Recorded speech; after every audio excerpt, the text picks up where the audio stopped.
মাঝে মাঝে ভাবি আমার লাইফটা এখন শপিংময়।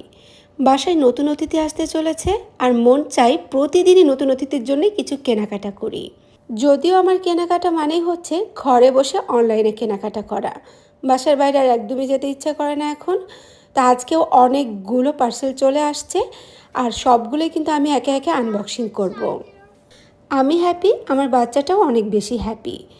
প্রথমে আজকে যেটা আনবক্সিং করব এটা আসলে এত বেশি কিউট আর আমার এত বেশি পছন্দ হয়েছে যা বলার বাইরে।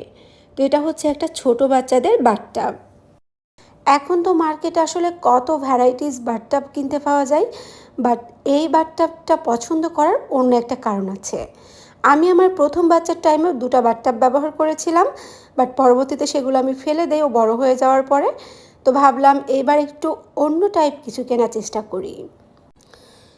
এই বাথটাবটা কেনার পরে আমি একটা প্রবলেম ফেস করি, যেটা আমি পরে বলছি আপনাদের সাথে। বাট তার আগে একটা বিষয় বলে নেই, সেটা হচ্ছে যে এই বাথটাবের মধ্যে খুবই সফট একটা কুশন আছে, যার মধ্যে আমরা চাইলে কিন্তু নিউবর্ন বেবিকেও শুয়ে রেখে বাথ নেওয়াতে পারবো।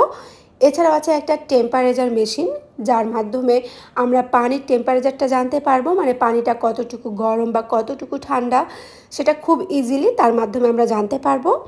এছাড়াও এই বাথটাবটা বাচ্চার বয়স যখন প্রথম দিন সেই দিন থেকে শুরু করে দেখা যাচ্ছে মোটামুটি 3 বছর 3.5 বছর পর্যন্ত ইউজ করতে পারবে।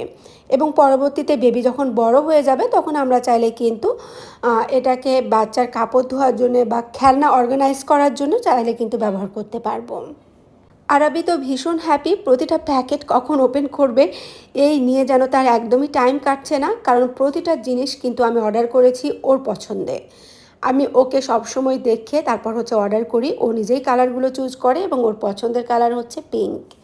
টেম্পারেচার মেশিনটা ঠিক আছে কিনা সেটা চেক করার জন্য একটা গ্লাসে পানি নিয়ে নিয়েছি এবং দেখলাম যে হ্যাঁ ঠিক আছে। আর আমি এখন বাথটাবটা ভেজাতে চাচ্ছি না, কারণ এটা আবার ড্রাই করতে হবে। আমি যে ভুলটা করেছি তা হচ্ছে যে আমি আমার বাচ্চার বেশিরভাগ জিনিসই ট্রাই করেছি অ্যামাজন থেকে কিনতে, যেগুলো একটু বেশি প্রাইজের বা একটু বড় সাইজের। তো এটার দামটা অ্যামাজনে একটু বেশিই ছিল এবং পরবর্তীতে দেখি ওয়ালমার্ট বা অন্যান্য অ্যাপসগুলোতে দাম অনেক কম।